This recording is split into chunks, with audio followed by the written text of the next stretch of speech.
Okay, it's going to be a review of TNA Lockdown 2007.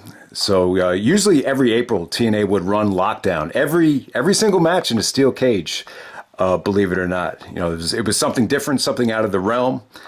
And, they used to run this every April. And without a doubt, Lockdown was probably the second biggest pay-per-view of the year for TNA, either second or third. I would definitely say when you look back at the TNA pay-per-view format, Bound for Glory was definitely number one. Lockdown, I would say, some years it felt like number two or number three, and then Slammiversary, that was their big pay-per-view in June. I wouldn't say TNA really had that fourth wheel in terms of a big pay-per-view. Maybe Final Resolution will be the fourth biggest pay-per-view of the year, but there were some years where it just felt like another show. So yeah, we're going all the way back to April 15th, 2007 from St. Charles, Missouri, the St. Louis area. 6,000 in attendance. I believe this is actually the second time they moved away from the Impact Zone for a big pay-per-view. So, yeah, but a pretty negative experience. I got to say, very underwhelmed by this show. TNA developed a reputation of just having a lot of bad booking. You heard a lot of Fire Russo chants throughout this whole show. And, Jarrett just did a podcast about the show, learned a couple things there, which we'll get into. Kurt Angle did a podcast as well about the main event. So I think the main event does save the show to some degree, but this show right here really represents a lot of the negative and a lot of the bad ideas that I think TNA had in 2007. It's a shame that Trueslayer's original account got hacked because I love to go back and watch his original review of it. But yeah, this had to be one of the worst pay-per-views of the year for TNA, without a doubt. I mean, they just had so many matches when you look at 2007 that just ended up being such flops. But yeah, let's get right into it. We start off with the escape match for the TNA X Division Championship. So a lot of people don't like these multi-man X Division matches because it's tough to really stand out in them. A lot of times they feel like filler.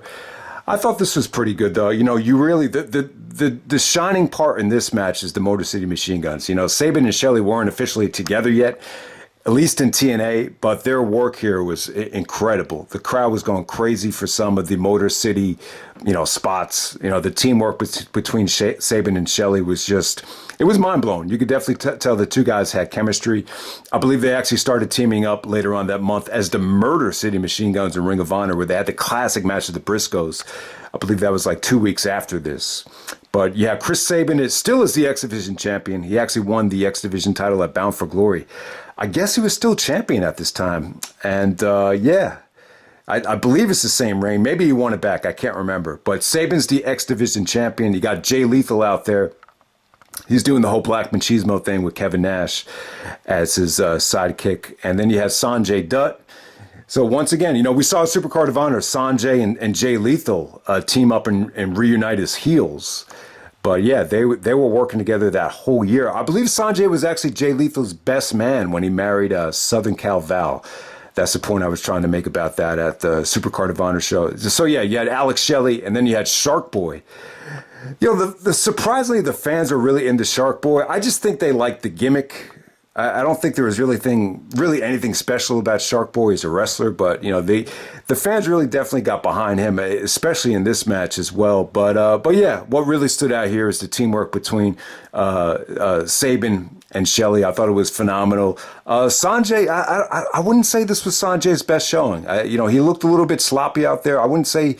I'm a huge fan of Sonjay Dutt, but I don't know. Here, it just didn't feel like he clicked with a lot of these guys. The Black Machismo character was really catching on. It was really, this gimmick really worked. Austin Aries gimmick, it really didn't. So it's just funny how, Lethal succeeded in TNA, but Aries did not. So I always thought that was kind of funny. But yeah, I mean, the ending was pretty anticlimactic. Once you got down to the last two guys, you had to escape over the cage, as they call it, an escape match.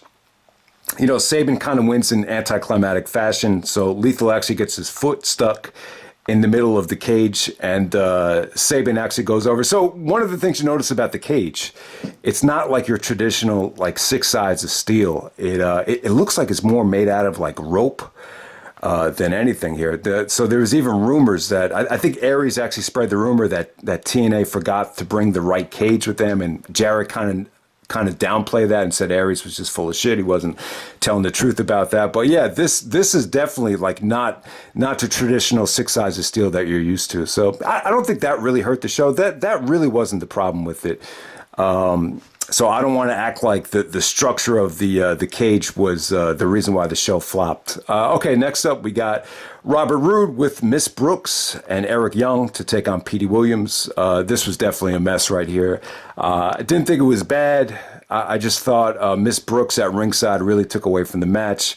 Eric Young is actually trying to help Petey win. Miss Brooks is trying to help Robert Roode win. I just thought both of them were extremely annoying and really took away from the match. I thought Rood and Petey, I thought they worked a pretty good match here, but this is an example of two former stablemates or tag team partners just not clicking. You would just expect the chemistry to just definitely be there. There was definitely some blown spots, which Rood really tried to make up for by being a ring veteran and improvising and thinking up new stuff on the spot. So that was good stuff. Rood, beautiful counter from the Canadian Destroyer into a Fisherman suplex. I thought that came off good. I thought Rood was good here. Even in a match like this, you could just tell the Triple H influence and the mannerisms are just, you could definitely tell by even watching this match. So if Triple H didn't know who Robert Roode was, you go back and watch a TNA match. You know, Roode, if Roode went up to Triple H and said to him, you know, you're my favorite wrestler, you're the guy I grew up, you know, trying to emulate, all Triple H had to do was watch a match like this, and you could see the influence. So it's no surprise that Roode had a pretty successful run in TNA. But I would actually say this is probably one of the weaker things on the show. And what really took away from it was just the shenanigans at ringside. Okay, next up you got Gail Kim taking on Jackie Moore, Miss Jackie from the WWE. So yeah, these are two women that you know, you could argue weren't utilized very well by WWE. And this match right here is very physical, very stiff. You know, this at the time you almost forget. You know, watching this back, it didn't feel like anything special, but when you compare it to what was going on the WWE pay-per-view scene with the Divas division, it was probably a breath of fresh air with how physical this was. I thought Gail Kim was good. You know, she actually, when she had a chance to just escape out of the cage by walking out the door, and then instead of doing that, she actually slams it shut, jumps up onto almost the top of the cage and does a crossbody to Jackie to get the pinfall. That was a really nice finish right there. Gail Kim, you know, made the best of situation. I thought it was good. You know, it wasn't bad, wasn't anything special. But move on to the next match. We got Senshi taking on Austin Starr, aka Austin Aries. So this is a 6 sides of steel match with Bob Backland as the special guest referee. And I got to be honest, you know, Backland didn't really take away from the match until maybe like the last couple of minutes. When you get to the finishing sequence, it was like, oh man, it's kind of taken away from it. At the time, you know, kind of like the WrestleMania 2000 Backland, where he's kind of like more of the comedy Backland than the great wrestler. So yeah, he definitely took away from the finish here. But I'll tell you what, Austin Starr, man, the gimmick just did not work. I want to say Aries was kind of going. See, Jay Lethal was already doing the Macho Man thing. So if I were to say that Austin Starr really reminded me of anybody, it definitely felt more Macho Man inspired than anybody else. So you can't do two gimmicks at the same time. I would say that it really felt like a mix of Macho Man and Prince. That's definitely what it felt like. And to me, this is an example. This would be like the equivalent of, you know, you could even use Low-Key as an example. Either Low-Key or Chris Benoit trying to do a comedy gimmick. It's just not going to work. I think Aries is at his best when he just wrestles. I really do. I don't think Austin Aries is that charismatic. I think a lot of his, you know, a lot of times when he tries to show charisma, I think it just comes off very forced and unnatural. And I think that's what happened here. So nowhere near as good as it could have been. I thought Senshi, low-key, definitely had his moments. From an offensive standpoint, that was the only highlights of the match. Everything Aries did was pretty goofy. And obviously, I think Aries ended up, believe it or not, I think Aries ended up leaving the company after this match. I'm not sure if he was exactly fired or it was a mutual agreement that they parted ways. But a couple months later at the Driven pay-per-view, Aries started shooting on TNA and Jeff Jarrett and all that stuff. So I guess it just didn't work out for whatever the reason. But yeah, I mean, if you want to see a good Low-Key versus Austin Aries match, I would actually check out The Future Is Now. They actually ran that show same day as ECW One Night Stand. Obviously, it had to be a non-title match because low-key didn't want to do the job. Aries is actually Ring of Honor World Champion at the time. But if you want to see a good Aries and low-key match, that would definitely be one to check out. The All-Star Extravaganza match, the same night as Joe versus Punk 3, is pretty good, but it ended up being a 20-minute time limit draw. And low-key didn't want to wrestle the extra 5 minutes. So Aries ended up getting the title shot against Joe. So, yeah, those are much better Aries and low-key matches because it's a hell of a combination. You know, it's especially at that time, you could definitely argue Aries and low-key are two of the top 5 Ring of Honor champions ever.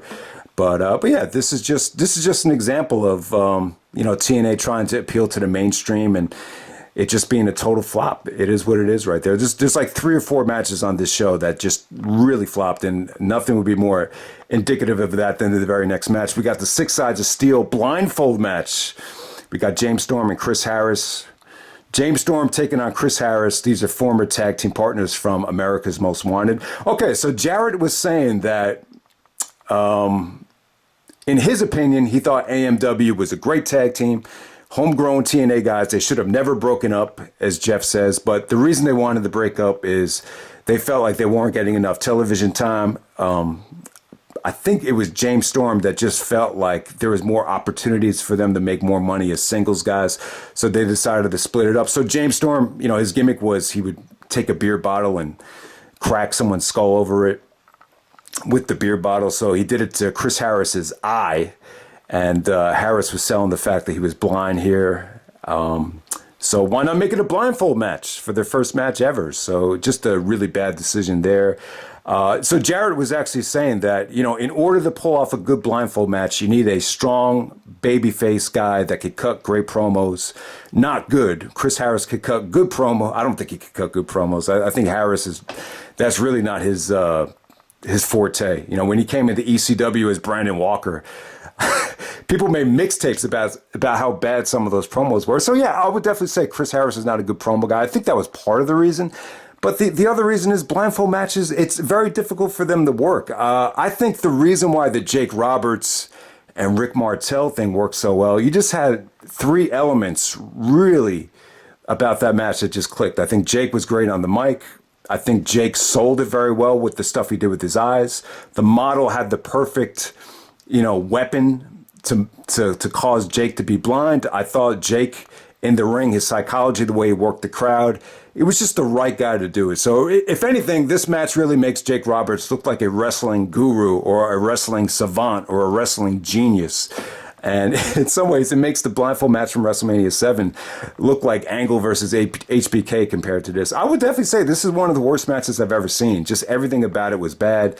You heard Fire Russo chants. You heard someone stop this shit. Loud Fire Russo chants. Loud. And the funny thing is, it's like at this time, you heard reports about how Dutch Mantell was the booker, but Russo would help write for certain guys. But because Russo was on the writing team, he would just get blamed for everything. A lot of it just had to do with, I think, Russo's reputation from WCW, to be exact. And, Russo got a ton of credit for what he did in 1999 in the era, 98, 99 with the Attitude Era. Obviously, his crowning jewel would be the Survivor Series 1998 tournament where The Rock turns heel and wins the belt. But I'll tell you what, I really feel like this, and I think Flair feels the same way. I feel like you could have had the Pope book the WWF at that time with Triple H, Austin, Rock, Undertaker, and Foley all in their prime, and they still would have won the ratings war. They still would have been the superior product. So I really think Russo's booking is quite overrated. I think at times he was a good fit for the company, but I don't know. The problem is when you have that bad of a reputation and the product in TNA in 2007, at least from a booking standpoint, definitely deteriorated, you're going to take the blame, no matter what the situation may be. So yeah, it was just pretty crappy. I mean, the worst part of the match is the blindfolds kept coming off, and then the referee would try to put it back on. Fans were just booing the shit out of it, and it just had no heat. Fans just didn't care. But I'll tell you what, man, James Storm and Chris Harris, both these AMW guys, they definitely made up for it next month with Sacrifice. They had the best match and arguably the best TNA pay-per-view of 2007. So it's not like they didn't redeem themselves for it. They definitely did. But, you know, I just don't know if that's the way to go. You got a grudge match here featuring two guys that don't like each other. I don't know if you want to have them wrestle in a blindfold match. It's like Shawn and Marty's first match after the Rockers split up. Would you really want to see them in a blindfold match? It just sounds kind of laughable. But yeah, I was amazed at how bad this was. I mean, I'm going to give this the lowest rating you could give a match. I don't really give out duds, but man, I would give this like the lowest rating available. This is definitely in contention for worst match in TNA history. TNA had some really bad matches in 2007. So the blindfold match, I'm going to go with the Black Rain, the Goldust match at Hard Justice. That was pretty bad. There's even some stuff with Judas Macias that was pretty bad. Some of the booking that they did with Angle and Joe, that Hard Justice finish, that was pretty bad. There was just so many instances where you were just like blown away by just how, you know, how bad a lot of stuff came off. And I don't think anything else was worse than this match, though. Okay, so next up, and the match was so bad, it almost hurt, you know, the rest of the show, especially something that was really good. Christopher Daniels versus Jerry Lynn. You know, two X Division icons going at it, two Ring of Honor icons. You know, I would definitely say Daniels is more of a TNA guy than an ROH guy. It definitely felt like Punk had some animosity towards AJ and Daniels, specifically, you know, a couple years earlier, you know, before he did leave the company. But yeah, Jerry Lynn made his return at 43. And I thought this was good stuff. This was definitely one of the better matches of the show.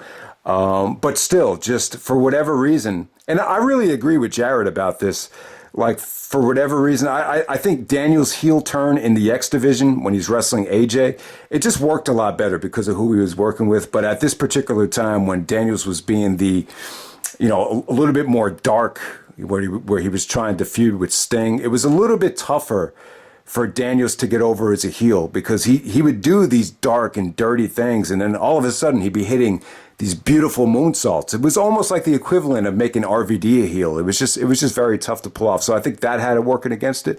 But yeah, still really good stuff, man. The Uranagi off the top rope from Daniels got a holy shit chant. They did some really good teasing with the cradle pile driver from Jerry Lynn, which Daniels ended up countering into the last rites. So good work from both guys. Both guys had a really tough task of, you know, picking the crowd back up. They really did. I think if this had gone, you know, second or third, it definitely could have reached the 4-star level, but it just kind of ended up feeling flat because of the mood of the match. Okay, next up we got another shit show. We got Team 3D, Brother Ray and Brother Devon, taking on the Latin American exchange of Homicide and Hernandez. This is an electrified 6 sides of steel match for the NWA Tag Team Championships. So this is actually the last pay-per-view where they were officially using the NWA Tag Team titles. I believe at Sacrifice, that's the last time they actually physically used the NWA title, at least for the main event from what I remember.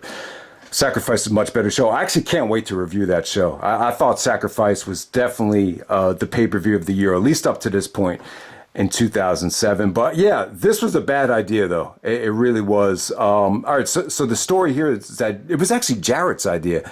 Jarrett actually got the original idea from AAA, where it came off great. I didn't even care to go watch the AAA match to see if it came off good. I really don't care how it came off. I thought this was just, this just came off laughable. It really did. I get the point of it. I get why they tried to do it because, you know, AAA did it. You got LAX involved.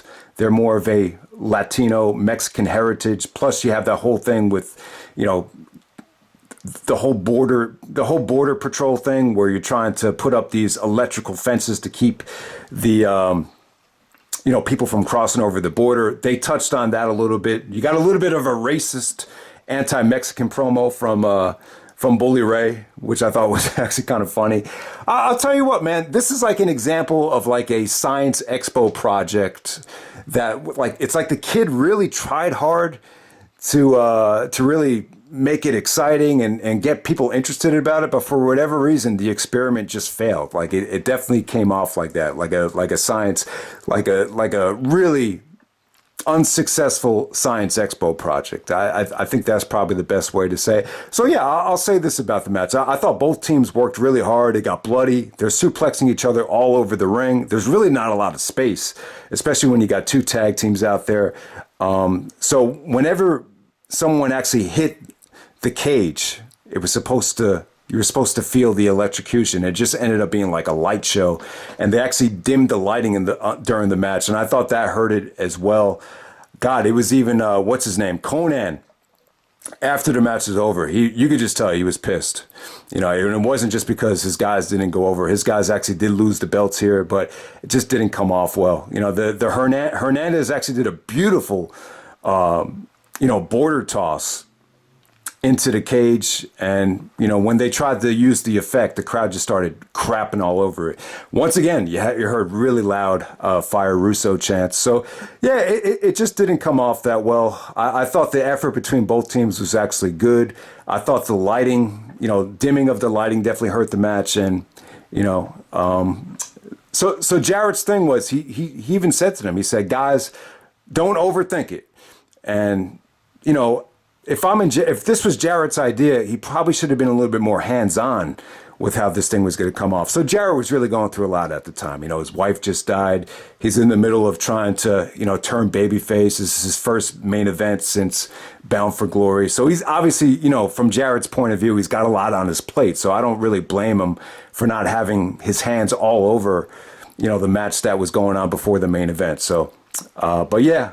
You had two really bad gimmick matches that just totally flopped on this show. Not to mention, Austin Aries, his career in TNA was at least this run for Austin Aries is pretty much the nail in the coffin. Oh, the other match where people really chanted, Fire Russo, was that Sting and Abyss. I think it was like a coffin match or a casket match at Destination X. That was another one that you could look to and just say, man, that was TNA 2007 bad. Okay, so next up we got the Lethal Lockdown match with Harley Race. Harley Race is the gatekeeper. Not the key master, the gatekeeper. Okay, so so Harley Race was here because it was in St. Louis. This is his hometown. Really, the Harley Race stuff really wasn't anything too noticeable here. But we got Team Angle. We got Kurt Angle, Samoa Joe, Rhino, and Sting.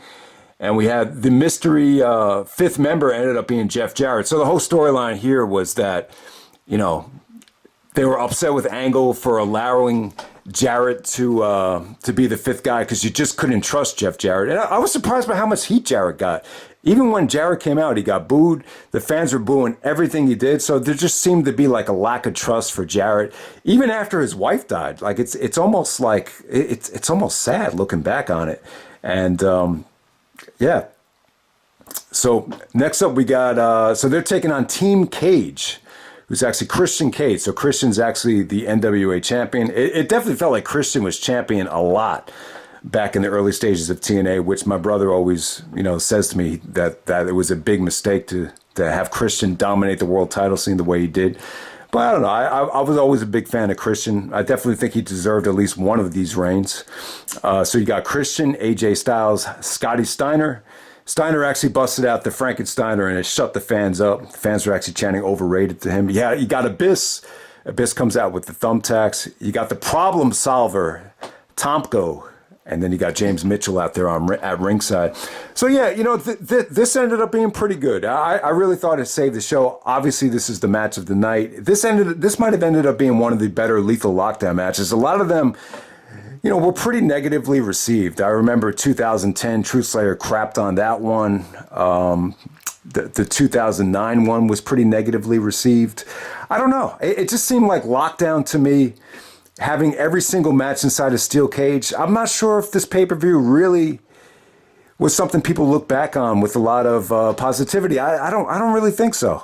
So I'll say this about the match.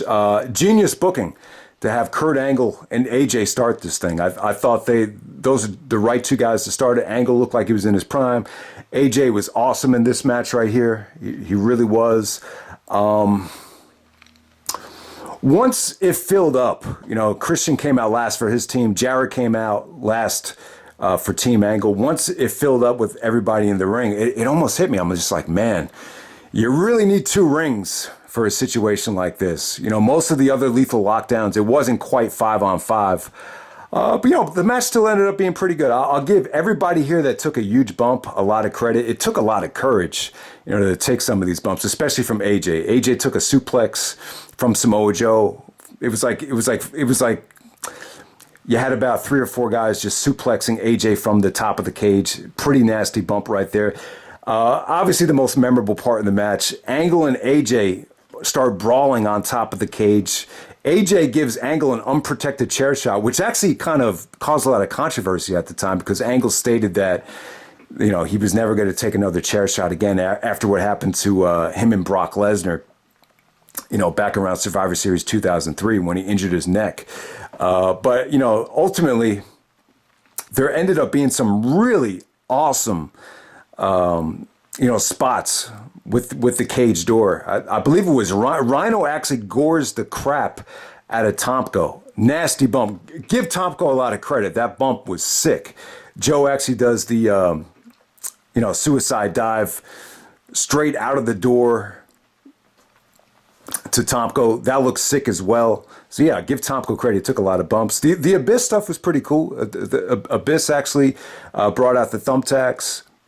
They did some pretty creative stuff with the tacks. Christian actually took a bump on the tacks, which, you know, a lot of people look at the tack bump and are very negative on it. But I'll tell you, one thumbtack could actually deflate or cause a flat tire. So just keep that in mind. I actually had that happen to me a couple weeks ago, and it cost me over $100. But hey, I just want to illustrate how deadly those thumbtacks could be.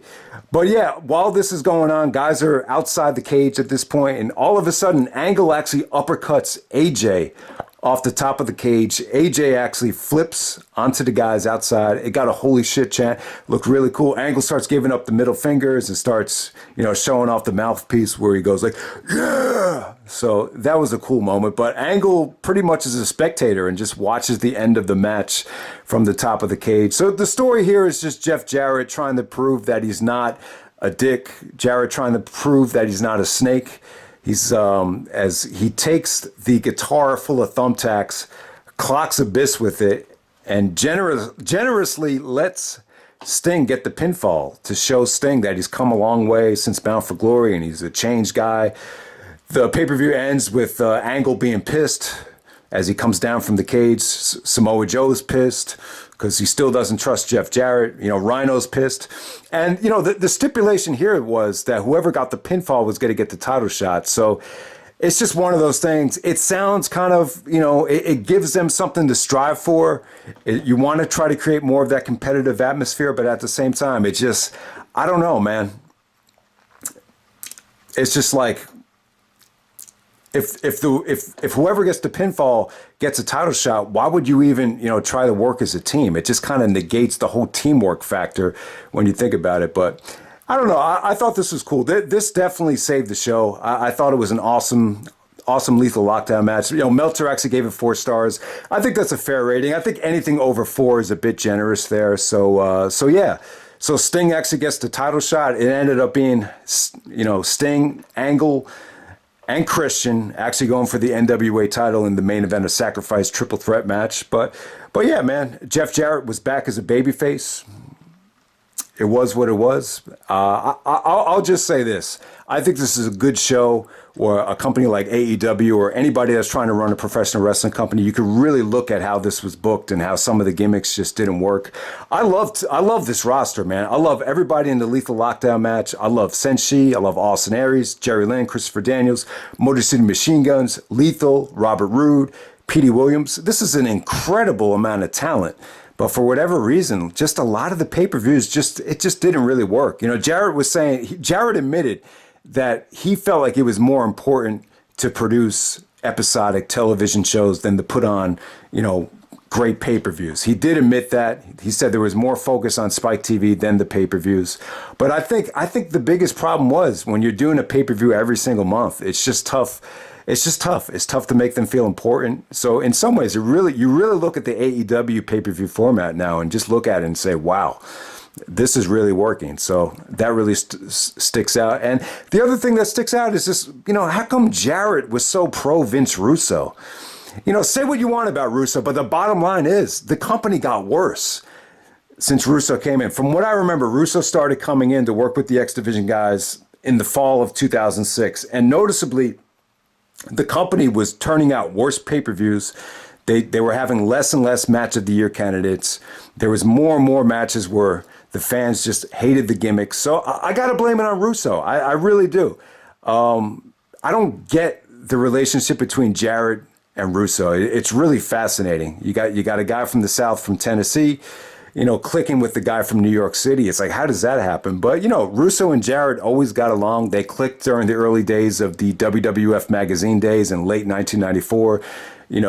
Russo was very pro Jarrett, once you got to WCW. If some of you guys might remember the whole Bash at the Beach fiasco with Hogan. So for whatever reason, Jarrett was always very loyal to Russo, even though it just definitely seemed like in 2005, the company was clicking on all cylinders. I don't think Russo was even involved in the great year that TNA had in 2005. So, yeah, man, that's Lockdown 2007. I got to give it a thumbs down. I thought the main event was good. It saved the pay-per-view from being maybe the worst of the year.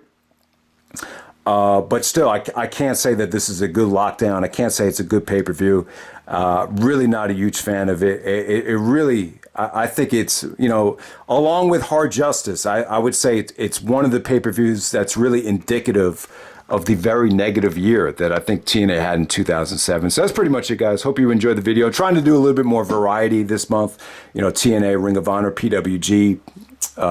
Maybe I'll try to do some ECW. I just didn't want to flood the channel with Backlash reviews. But yeah, I'll definitely do another Backlash before the pay-per-view. But we'll see what happens, man. It's fun to look. It's still fun to look back at even a pay-per-view like this, because I think that's one of the things. You always want to try to see if you can learn from your mistakes or from mistakes that other companies made, and maybe that's a good thing. So that's pretty much it. That's Lockdown 2007, and I'm out. All right.